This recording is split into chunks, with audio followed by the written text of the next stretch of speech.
every week in the TV series Wild Wild West. Let's meet him right now. Will the real Ross Martin come in, please? Ross Martin, a name that echoes through Hollywood history, known for his unforgettable role as Artemus Gordon in the Wild Wild West. But behind the iconic disguises and brilliant performances lies a tragic story that the industry tried to silence. In 1981, at the age of 61, Martin's life was abruptly cut short, leaving fans and colleagues stunned. The cause? A heart attack on a tennis court. But there's more to the tale than just a sudden collapse. Shocking medical records reveal a deeper, darker truth about his final moments. Despite his immense talent, Hollywood turned its back on him, and the legacy he built was soon forgotten. This is the story of a man whose genius was overshadowed by the industry's cruelty, and how his untold struggles ultimately led to his untimely death. A tragic loss to both his family and the entertainment world. The truth has long been hidden, but today we uncover it. Ross Martin's story began far from Hollywood, in the small town of Grodek, Poland, on March 22, 1920. Born Martin Rosenblatt, he came into the world at a time of turmoil, as Europe was recovering from the after-effects of World War I. His Jewish family, like many others, faced rising anti-Semitism and growing instability. They made the bold decision to leave behind their life in Poland, seeking safety and opportunity in America. At just a few months old, Ross and his family embarked on a journey that would change their lives forever. They sailed across the Atlantic, arriving at Ellis Island in 1920. The young Rosenblatt family, like so many immigrants of the time, was processed and registered in the busy halls of Ellis Island before settling in the Bronx, New York. The Bronx would become their new home, a neighborhood rich in diversity, filled with immigrants trying to make a fresh start in a foreign land. Growing up in the heart of New York, Ross was immersed in a world of languages. His household was a melting pot of Polish, Yiddish, and Russian, languages spoken by his family and others in their community. Ross quickly became fluent in these languages, giving him an invaluable skill that would later serve him well in his acting career. But his linguistic abilities didn't stop there. As he grew older, he added French, Spanish, and Italian to his repertoire, mastering them with ease. This talent for languages would become one of his defining characteristics as an actor, allowing him to transform into a wide range of characters with authenticity. Despite the challenges of growing up in a working-class immigrant family, Ross excelled academically. His natural intelligence and dedication led him to City College of New York, one of the country's most prestigious schools for first-generation students. There, Ross stood out as one of the brightest in his class, graduating magna cum laude, a testament to his intellectual abilities and work ethic. But while his academic success was impressive, Ross was already feeling the pull of a different path. After earning his degree, Ross moved on to George Washington University, where he earned a law degree from the National University School of Law. On paper, Ross seemed destined for a stable, successful career in law or business. But the world of legal briefs and corporate contracts wasn't where his heart truly lay. Instead, it was the world of acting that called to him. In the late 1940s, Ross made the decision to leave the law behind and pursue a career in entertainment. He teamed up with Bernie West to form a comedy duo, Ross and West, performing in vaudeville theaters and nightclubs across upstate New York. The pair became known for their sharp, fast-paced jokes and physical comedy, winning over crowds wherever they went. Ross's comedic timing was impeccable, and West later described him as a comedic genius, though their partnership was short-lived. West would go on to write for TV sitcoms like All in the Family, while Ross focused on pursuing greater opportunities in entertainment. This decision to switch careers set Ross on a path that would take him to Broadway, Hollywood, and eventually television, where he would make his name known to millions. But the early years were not without struggle. Ross had to prove himself again and again, even as his talent shone through in every role he played.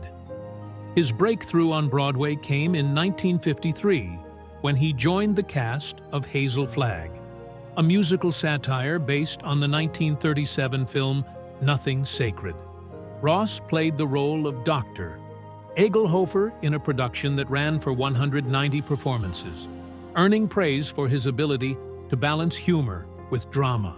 In the late 1940s and early 1950s, Ross also found success in radio, lending his voice to programs like The Cavalcade of America and Dimension X.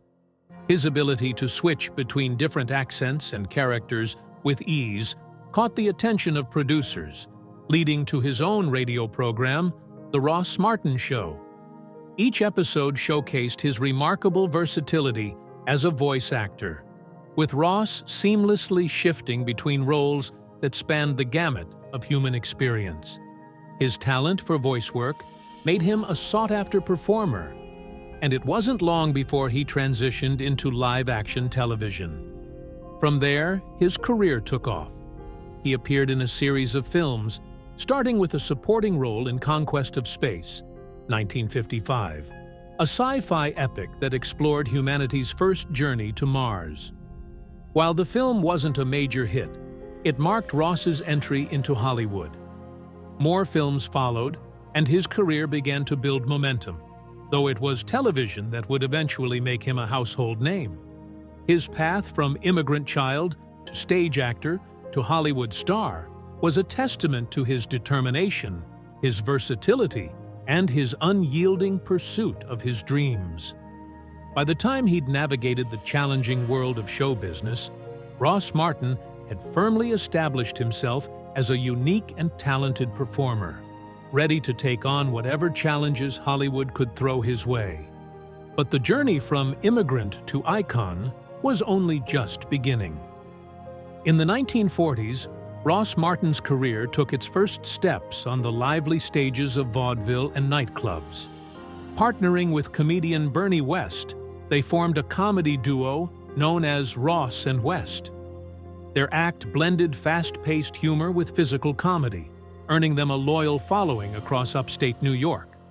The duo's chemistry was undeniable, with Ross's impeccable timing and quick wit at the heart of their performances. Their act was the kind that had audiences laughing and applauding, yet it wouldn't last long.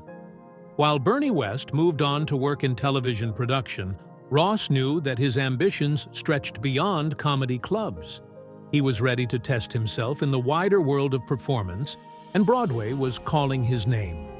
In 1953, Ross made his Broadway debut in the musical Hazel Flagg, a satirical show inspired by the 1937 film Nothing Sacred. This production, which ran for an impressive 190 performances, showcased Ross's ability to balance comedy with more serious roles. His portrayal of Dr. Egelhofer caught the eye of critics and audiences alike. With his distinctive stage presence, Ross demonstrated that he was more than just a comedic performer.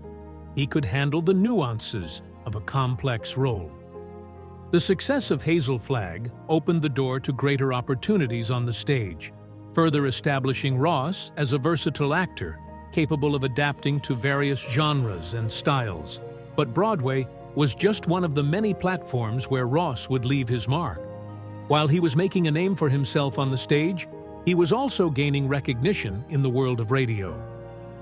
During the late 1940s and early 1950s, Ross became a regular voice on prominent radio programs like The Cavalcade of America and Dimension X.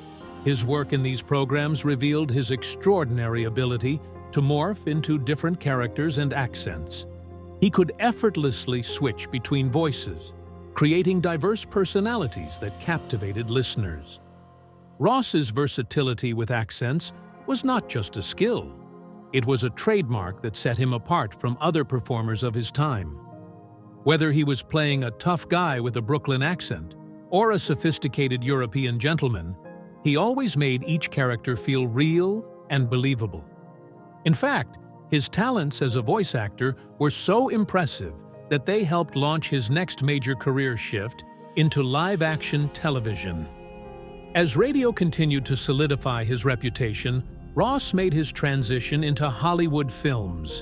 In 1955, he made his movie debut in Conquest of Space, a science fiction epic that took audiences on a journey to Mars. Ross played Sergeant Andrei Fodor, a supporting role in a film that explored humanity's first attempt to reach outer space.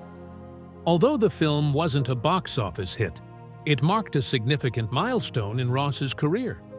It was his first taste of Hollywood, and it set the stage for many more appearances on the silver screen. But even as Ross began to make his way into film, he knew that Hollywood was still a tough world to navigate.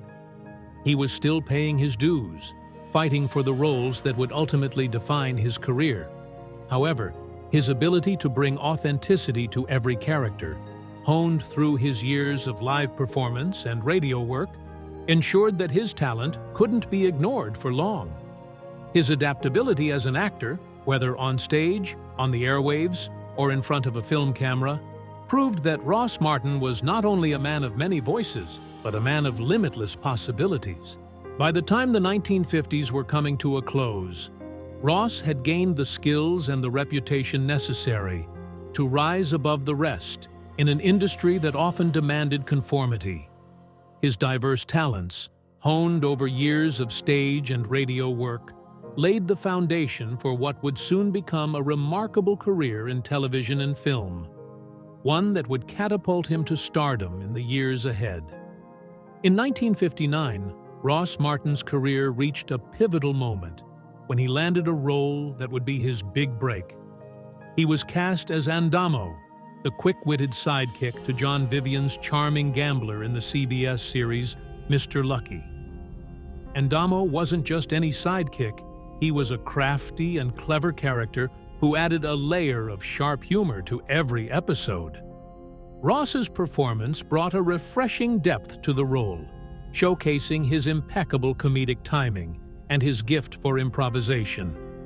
What truly set Ross apart was his ability to make the role his own, injecting it with personal touches that would become a signature of his career. He wasn't content to merely follow the script. He added his flair, often improvising lines and creating his own disguises and makeup for the character. This knack for transformation would be one of the defining features of his career, and it was clear that Ross had found his place in the world of television. Though Mr. Lucky only lasted for one season, it wasn't long before Ross caught the attention of Hollywood, and the doors to bigger opportunities began to open. In 1962, he took on a completely different role in the film Experiment in Terror, where he portrayed Garland Red Lynch, an asthmatic sociopath who terrorizes a bank teller played by Lee Remick. The role marked a significant departure from the humorous sidekick he was known for, as he delved into the darker, more menacing side of acting. Ross's portrayal of Lynch was chilling, especially in the scenes where his character's heavy breathing grew more labored as he carried out his terrifying plan. His commitment to the role was evident in every moment. He studied a childhood friend with asthma to perfect the eerie breathing, and even insisted on performing his own stunts, including a brutal garage attack scene filmed in a single unbroken take. Critics lauded his ability to create an atmosphere of menace with such subtlety, comparing his performance to that of Anthony Perkins in Psycho. His work in Experiment in Terror earned him a Golden Globe nomination for Best Supporting Actor, solidifying his place in Hollywood as an actor capable of more than just comedy. But Ross wasn't content to be pigeonholed into one genre. Just a few years later, in 1965, he took on a role that would showcase his ability to seamlessly switch between comedy and drama. In The Great Race, a slapstick comedy directed by Blake Edwards, Ross played Baron Rolf von Stupa, a scheming aristocrat with designs on a fictional European throne. The film, which starred Tony Curtis and Jack Lemmon, was a comedic romp filled with elaborate gags and larger-than-life characters. Ross's Baron was a scene stealer, a ridiculous yet charming villain who engaged in absurd sword fights and delivered lines with a smooth, smug flair. One of the standout moments in the film is the hilarious duel between Baron von Stupa and Curtis's hero, Leslie. Ross's comedic timing was perfect, whether he was delivering dry one-liners or getting caught in the middle of the famous pie fight scene, which involved over 4,000 pies. Despite the chaos, Ross was able to maintain his composure, turning every moment into gold with his impeccable performance. The film's lavish budget and star-studded cast couldn't overshadow Ross's ability to make every scene his own. In The Great Race, Ross proved that he was much more than just a talented character actor. His ability to swing between humor and villainy, often in the same film, was unmatched. Whether he was playing a conniving aristocrat in a slapstick comedy or a chilling psychopath in a psychological thriller, Ross showed a versatility that few actors could match. His ability to immerse himself in such a wide range of roles was a testament to his skill and adaptability as an actor. His work in these films solidified his status as one of Hollywood's most versatile performers, able to shift from sidekick to leading man, from comedy to terror, without missing a beat. As his film career continued to grow, Ross Martin's reputation as a master of transformation only deepened. With each new role, he revealed more layers of his talent, proving that he wasn't confined to any one genre or type of character. His ability to seamlessly move between comedic brilliance and unsettling menace made him a rare breed in Hollywood, a performer who could captivate an audience in any situation. It was this versatility that ensured Ross Martin's place in the entertainment world, and by the mid-1960s, he was firmly established as one of Hollywood's most unique and talented stars. In 1965, Ross Martin's career reached new heights when he was cast as Artemis Gordon in the groundbreaking television series The Wild Wild West. The show, a fusion of westerns and spy thrillers, brought a fresh approach to the small screen, and Ross's portrayal of Artemis Gordon was a key part of its success. Artemis wasn't your typical sidekick. He wasn't there to simply support the hero, James West. Instead, he was a brilliant inventor, a master of espionage, and, most notably, a genius when it came to disguises. His talents went far beyond what viewers had seen before in television sidekicks.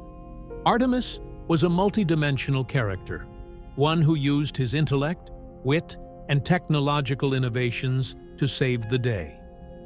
Ross's portrayal of this enigmatic character set him apart from every other sidekick in television history.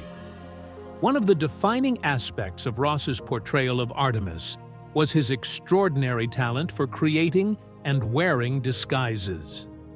Over the course of the show, he designed more than 90% of his own costumes and makeup, transforming himself into dozens of different characters with each episode.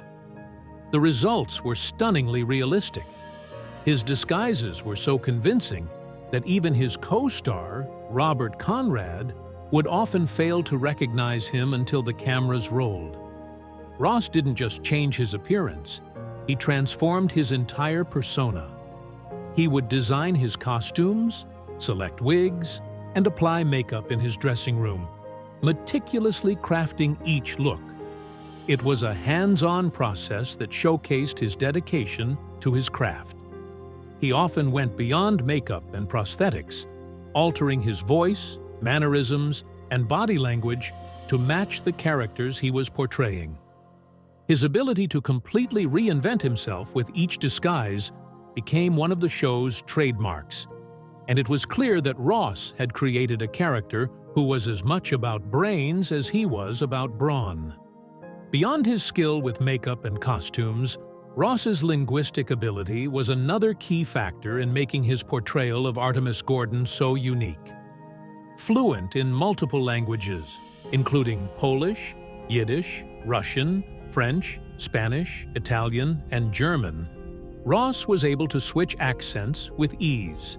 His ability to effortlessly slip into different regional dialects and nationalities added an extra layer of authenticity to his performances. Whether he was playing a villain, a spy, or a diplomat, Ross's mastery of accents helped to elevate the character of Artemis Gordon to a level few other actors could match. He didn't just play one role, he played a multitude of characters in each episode, each one unique and fully realized.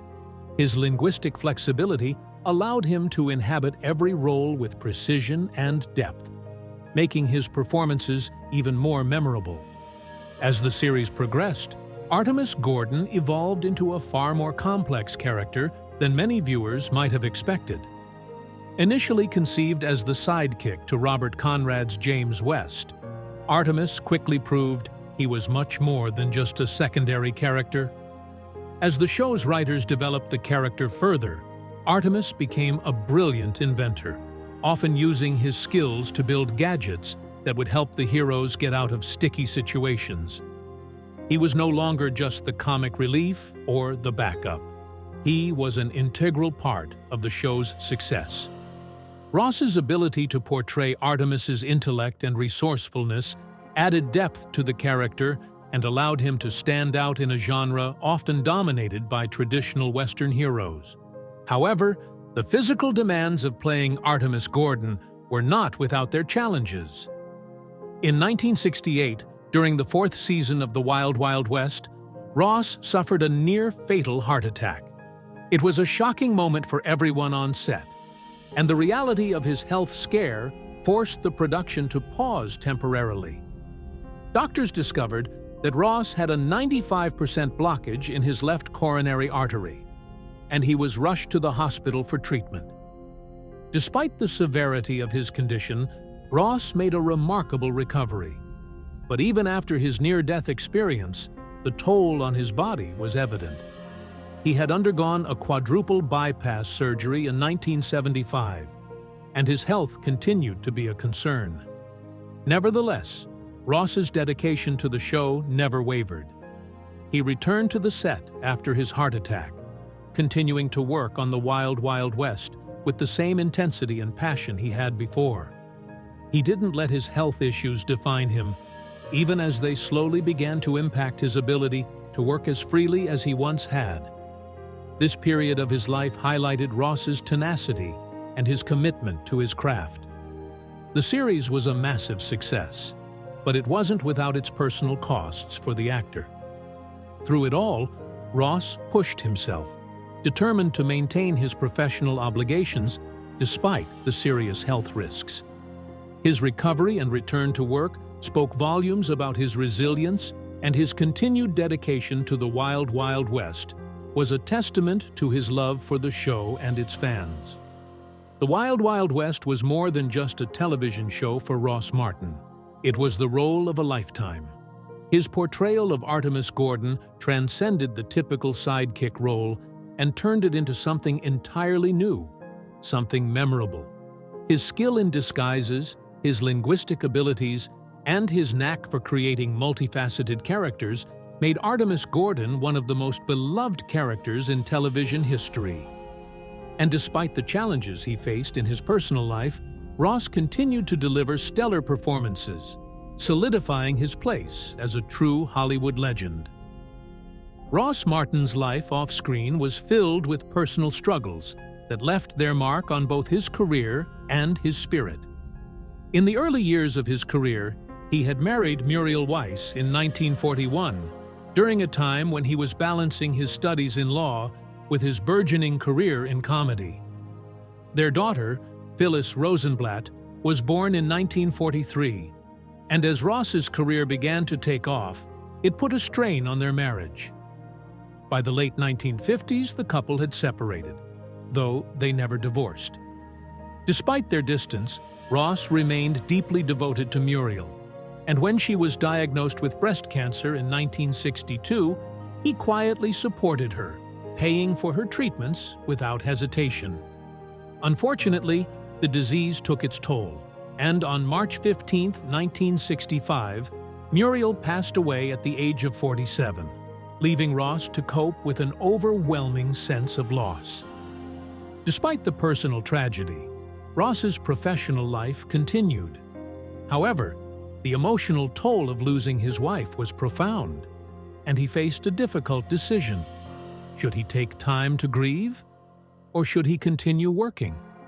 Ross chose to push forward, driven by a sense of duty to his craft and to his daughter. At the time, he was working on The Wild Wild West, and despite his heartache, he refused to let his grief interfere with his responsibilities. The studio, however, wasn't as compassionate. Despite his personal loss, CBS executives refused to give him time off to attend Muriel's funeral. Ross ignored their demands, flying to New York overnight to say his final goodbyes before returning to set the very next morning. He later admitted that the guilt from not being there for his wife when she needed him most would stay with him for the rest of his life. In her honor, Ross made a generous donation of $250,000 to cancer research, hoping to make a difference in the fight against the disease that had taken her life. In the years that followed, Ross remarried. In 1967, he married Olavi Lucille Parsons, a former model and documentary filmmaker. Olavi had 2 children from a previous marriage, Rebecca and George, and Ross legally adopted them, changing their birth certificates to list him as their father. This decision was unconventional, but for Ross, it was a way of solidifying their bond. The couple faced many challenges together, and the strains on their marriage were not insignificant. Ross's health, already fragile after a heart attack in 1968, added to the pressure. He had suffered a near-fatal heart attack while filming The Wild Wild West, a reminder that his body was not invincible despite his tenacity. Olavi became his full-time caregiver, ensuring he took his medication and helping him navigate the physical limitations caused by his heart condition. She even negotiated with CBS to reduce his workload, agreeing to a 30% pay cut just to ensure that Ross could continue working. But even with her support, their lives would be marked by further hardships. In 1969, Olavi suffered a miscarriage, a devastating blow for the couple. Ross never spoke publicly about this loss, but it added another layer of grief to an already difficult period. Their marriage, though marked by deep affection, was put to the test by these personal tragedies. Through it all, Olavi stood by Ross, helping him recover from the health scares and ensuring that his career continued, despite the toll his health was taking. Together, they faced the world with a sense of resilience, but the emotional and physical strain was starting to catch up with Ross. By the early 1970s, Ross's career was at a crossroads. The Wild Wild West had been canceled in 1969 despite its strong ratings, due to political pressures regarding TV violence. This was a significant blow to Ross, as the show had been a defining part of his career. After the cancellation, he found it increasingly difficult to find substantial roles. His medical history became a stumbling block, and industry insurers labeled him a high-risk actor.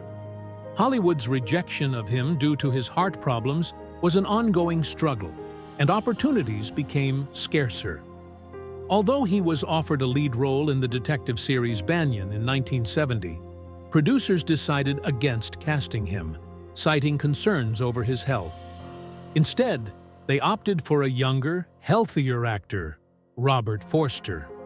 The financial strain on Ross was also considerable.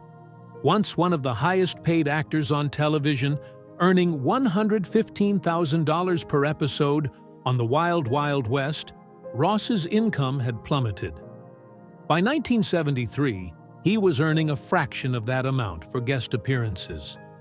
Despite these challenges, he continued to work, taking on guest roles in shows like Columbo, Hawaii Five-0, and The Man from UNCLEE.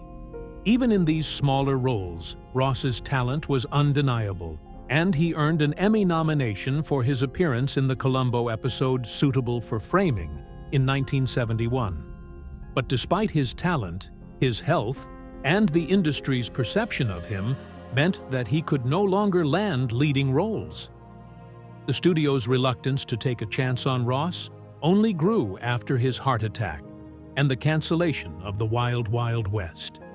His career, once on the rise, now faced a steep decline, and it was clear that Hollywood no longer saw him in the same light. But despite the rejection and the setbacks, Ross never stopped working.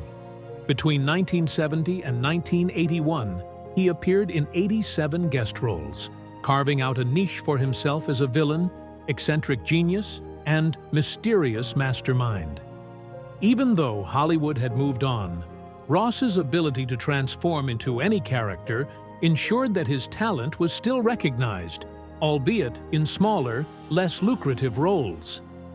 Through it all, Ross Martin's resilience remained steadfast. His career, marked by both professional success and personal tragedy, was a testament to his dedication to his craft and his ability to persevere through hardship. Yet, the toll of these years, his grief, his health struggles, and the rejection by the industry, was ultimately a heavy burden, and one that would continue to weigh on him until his final days. After the Wild Wild West ended in 1969, Ross Martin's career faced a sharp decline. The show, which had made him a household name, was canceled despite strong ratings. While James West, played by Robert Conrad, was a classic action hero, it was Ross's portrayal of Artemis Gordon that truly brought depth to the series. As a brilliant inventor and master of disguise, Ross had made Artemis a standout character. But once the show was over, finding significant roles in Hollywood became a struggle. Despite his talent and reputation, Ross found himself relegated to guest appearances in TV shows like Columbo and Love American Style. Though his performances continued to showcase his incredible range, the opportunities for leading roles became few and far between. The root of his difficulty in finding work lay in a combination of personal and industry challenges. After suffering a major heart attack in 1968, Ross's medical history became a serious concern for Hollywood's gatekeepers. Insurers and executives began to label him as high risk. His heart attack, followed by a quadruple bypass surgery in 1975, placed him in a category that studios were increasingly hesitant to invest in. Hollywood, a place where image and physical health often dictated an actor's future, viewed Ross's heart issues as a liability.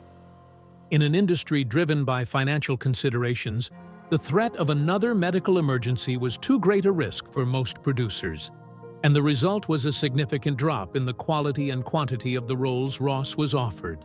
By the early 1970s, Ross's career had shifted from starring roles to guest spots on episodic television.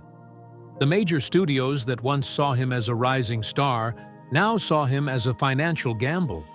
The once commanding paychecks he received for his work on The Wild Wild West, $115,000 per episode, had evaporated, replaced by much lower wages. At his peak, Ross was a television icon, but by the 1970s, he was reduced to small roles and lower-paying jobs. He struggled to maintain the same level of recognition he had enjoyed in the past, and it was clear that his health issues had a direct impact on his career trajectory. Despite the industry's cold treatment of his situation, Ross's commitment to acting never wavered. He continued to work tirelessly, taking on 87 guest roles between 1970 and 1981. His ability to seamlessly embody a wide range of characters From villains to eccentric geniuses meant that he remained a valuable asset for those who recognized his talent. Shows like Hawaii Five-0, The Man from UNCLE, and The Love Boat provided him with opportunities, but they were far removed from the starring roles he once commanded. He had become a go-to actor for specific character types, often playing mysterious masterminds or quirky villains, but the prestige of his earlier career had faded. Despite the steady stream of work, Ross's health continued to deteriorate. He had already survived one life-threatening heart attack, but the years that followed were marked by physical struggles.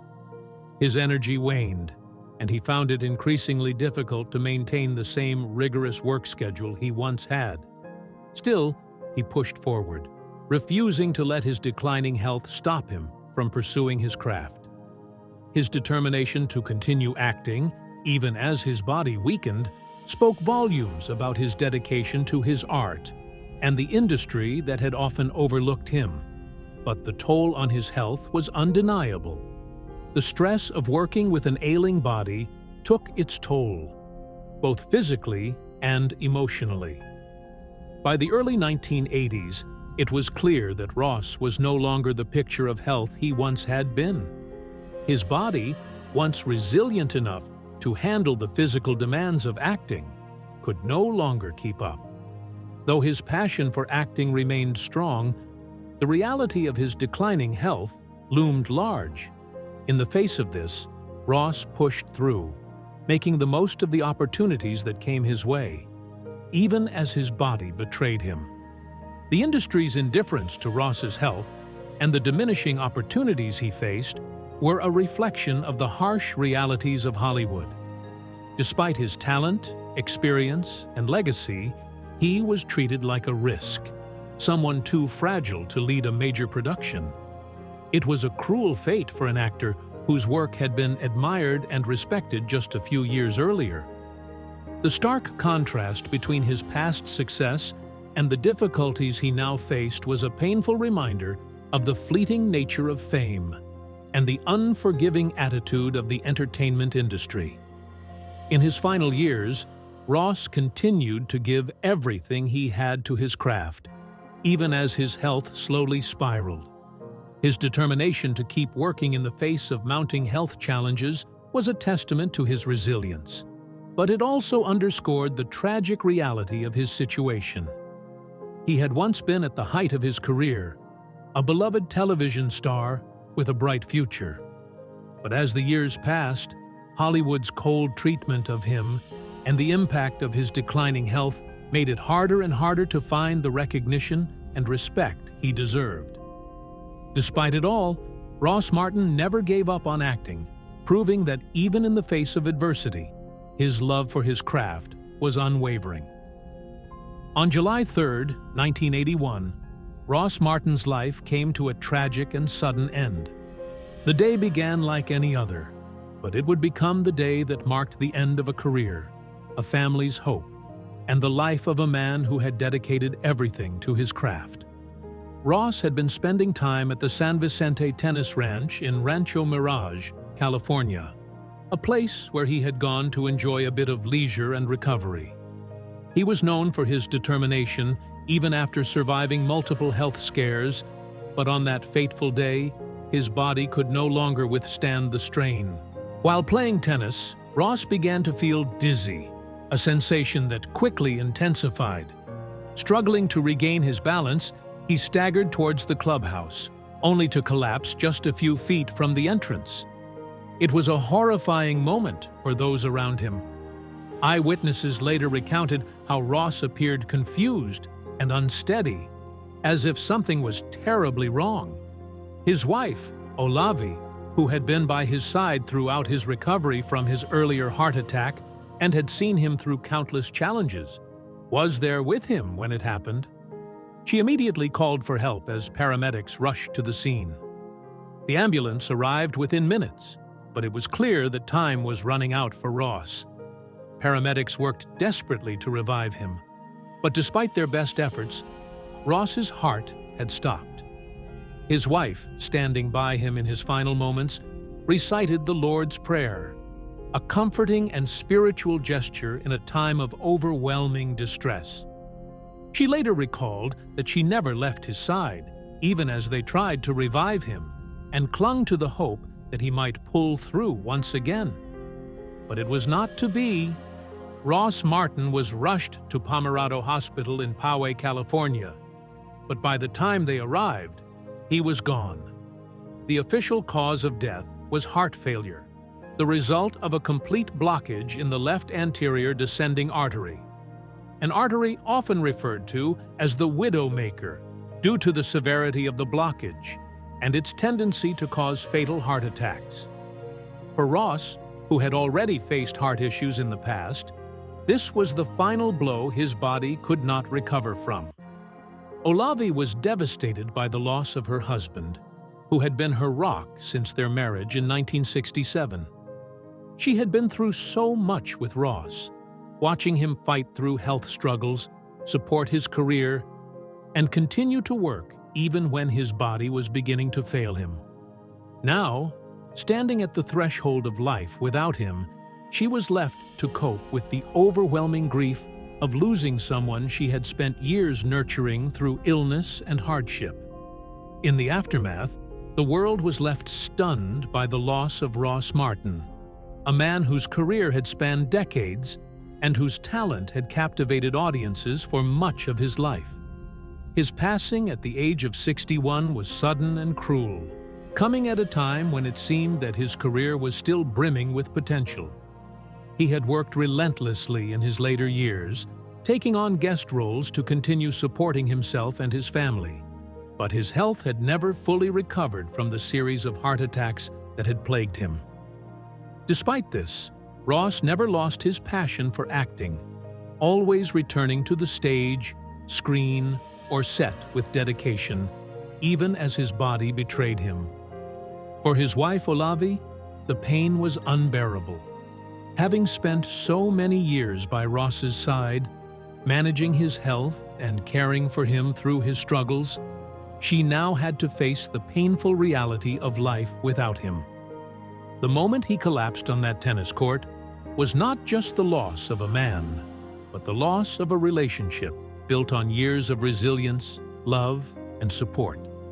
She had witnessed his strength and determination firsthand, and now she had to find a way to navigate life without him. Ross Martin's death was a stark reminder of how fragile life truly is, especially for someone who had given so much to the world. His contributions to film and television were significant, but it was his quiet strength and his ability to persevere through adversity that truly defined him. While Hollywood may have turned its back on him in his later years, his fans never forgot the magic he brought to the screen, the charm, wit, and ingenuity he displayed in every role. For those who knew him and admired his work, his death was a tragic loss, but his legacy, both as an actor and as a person, would live on in the memories of those who had seen his performances and been touched by his character. As Olavi and those close to Ross laid him to rest, they were left with nothing but the memories of a man whose dedication to his craft never wavered, even in the face of unimaginable challenges. His passing left an indelible mark on the world of entertainment, a mark that would endure for years to come. Ross Martin's passing in 1981 was met with shock and grief, but also with a chilling reminder of how quickly the entertainment world can move on. His funeral, held at Mount Sinai Memorial Park in Los Angeles, was a quiet, modest affair. Despite his decades of contributions to the world of television and film, there was no grand outpouring of tribute from Hollywood. No major stars, no lavish speeches, just a small gathering of close friends and family. The absence of Hollywood's elite at his final send-off was a stark contrast to the influence and popularity he had commanded throughout his career. CBS, the network that had once relied on his immense talent for the Wild Wild West, didn't even send a representative. The very same network that had been home to one of his most iconic roles seemed to have forgotten the impact Ross had made. His work on the Wild Wild West had been groundbreaking, making him a household name and an unforgettable part of television history. Yet in the end, when he passed away, it seemed that Hollywood was too quick to forget the man who had helped shape an era of television. Even more astonishing was the official death certificate, which listed Ross Martin's occupation as retired. This was despite the fact that just a few months earlier, he had filmed an episode of The Love Boat. His most recent work was a clear indication that Ross had not retired. He was still active, still committed to his craft, still contributing to the industry. Yet, Hollywood's cold indifference towards his death painted a different picture. It was as if the industry had moved on, casting aside the talents of a man who had given so much to television. But even though Hollywood may have forgotten him, Ross Martin's legacy lived on. His fans, who had been deeply moved by his work, refused to let him be erased from memory. Each year, on his birthday, visitors continue to visit his grave at Mount Sinai Memorial Park, leaving behind small violins as a tribute to his most famous role as Artemis Gordon in The Wild Wild West. The gesture was a simple yet poignant reminder of the enduring impact Ross had on those who admired him, a symbol of the love and respect his fans had for him even after all these years. Ross Martin may not have received the recognition he deserved in his final years, but his legacy has proven to be anything but fleeting. He didn't just leave behind memorable performances, he left behind a sense of artistry, commitment, and ingenuity that continues to inspire. As Leonard Maltin once said, Ross Martin didn't just die, Hollywood lost a piece of its soul. His death may have gone largely unnoticed by the industry that had once embraced him, but for those who truly understood his craft, his loss was deeply felt. The impact Ross made in his lifetime, particularly in The Wild Wild West, where his character of Artemis Gordon redefined what a sidekick could be, remains a testament to his brilliance as an actor. Despite the industry's indifference, Ross's place in the hearts of his fans and in the history of television is secure. His work, his dedication, and his unique ability to transform into any character will continue to be celebrated by those who remember him for more than just his on-screen persona. Ross Martin's story is a profound reminder of the often cruel irony in Hollywood. His immense talent, versatility, and dedication to his craft were clear for all to see. Yet as he aged and faced personal and professional struggles, the industry he helped shape seemed to turn its back on him. In his final years, he was relegated to smaller roles, his health increasingly in decline, and the recognition he deserved all but forgotten. But despite the cold treatment from Hollywood, Ross's legacy lives on. His ability to transform into any character, his innovative approach to acting, and his unwavering commitment to his craft are all etched into television history. His story may be tragic, but it serves as a testament to the fact that a true artist's legacy can endure, even when the world around them chooses to forget. Ross Martin may have been overlooked by the industry, but he will never be forgotten by those who truly appreciate his brilliance.